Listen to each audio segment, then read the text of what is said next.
Hello everyone, today I'm going to show you how to make akara, a beloved breakfast dish in the Gambia. These crispy bean fritters are traditionally enjoyed with bread and stew, cooked separately and then used as a sandwich. The combination of the crunchy akara, soft bread and flavorful stew is the perfect way to start your day. Let's get started.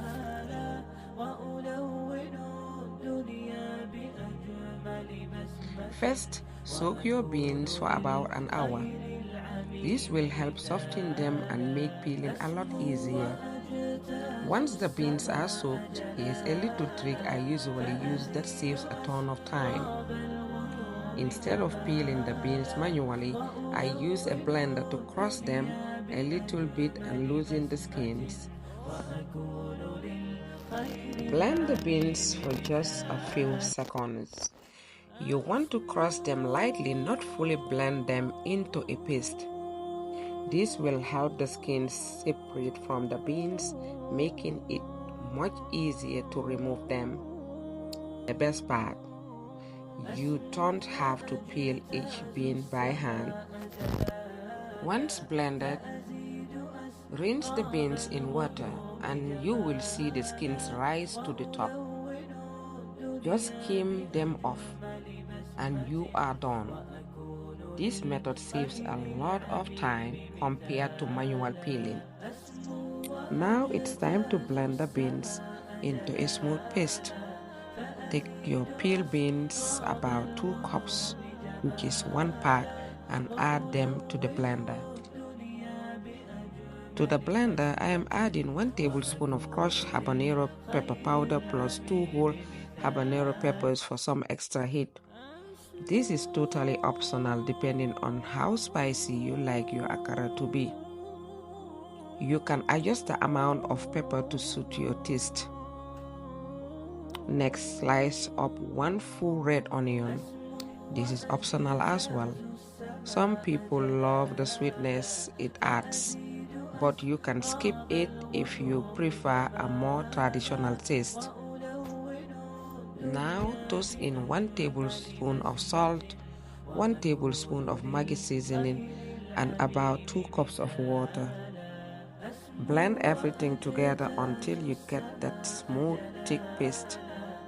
The water should help with the blending, but be careful not to add too much, just enough to get a good butter consistency. For extra crunch, I am going to add 1 tablespoon of baking powder to the batter. The baking powder will help your akara puff up and crisp up beautifully when fried. Now you will want to whisk the batter. You can use a hand mixer or a whisk. This step is really important because the more air you incorporate, the crunchier your akara will be. Whisk for about 5 to 7 minutes until the batter becomes light, floppy, and slightly irritated. This will ensure that your akara gets that perfect crispy texture on the outside. Now, let's fry the akara. I'm using olive oil here for a healthier frying option. Olive oil is a great choice because it's rich in healthy fats. Using a healthier oil makes your akara a bit better for you while still being delicious. When frying the akara, it's important to use a mild heat. If the oil is too hot, the akara will cook too quickly on the outside, leaving the inside raw and uncooked. So make sure the oil is at a moderate temperature. Scoop the batter into the oil in small bits using a spoon or an ice cream scoop. Fry them in batches, making sure not to overcrowd the pan. This allows the akara to cook evenly on all sides. Fry for about 3 to 4 minutes on each side until they turn golden brown and crispy. Remember, the goal is to cook them slowly. so the inside gets fully cooked while the outside becomes beautifully crispy. Once they are golden and crispy on both sides, remove them from the oil and drain them on paper towels. Now that the akara is ready, let's move on to the stew. I'm going to prepare a simple, flavorful stew that pairs perfectly with the akara. Start by chopping your choice of vegetables. I like to use tomatoes, onions, and bell peppers. You can also add some garlic and extra spices for extra flavor. Yeah.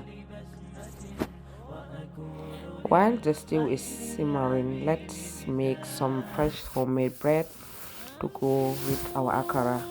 You can use this bread to create delicious sandwich with the akara and stew, or enjoy it on its own. For the bread, I use wheat flour, yeast, sugar, salt, and some dry milk, and as well as water and olive oil. Combine everything and knead until smooth. Let it rise for about 1 hour until it doubles in size. You can enjoy the crispy akara on its own as a tasty snack, or you can make a sandwich with the freshly baked bread and stew. Just add a few pieces of akara, top it with the stew, and sandwich it together for delicious hearty meal. Whether you eat it as a snack or a sandwich, this Gambian style akara with stew and homemade bread is sure to satisfy your taste buds. Thanks for watching. I hope you enjoy making this Gambian style akara with stew and homemade bread at home. It's crispy, flavorful, and a perfect way to start your day or enjoy as a snack. Don't forget to like, share, and subscribe for more delicious recipes from around the world. Until next time, happy cooking!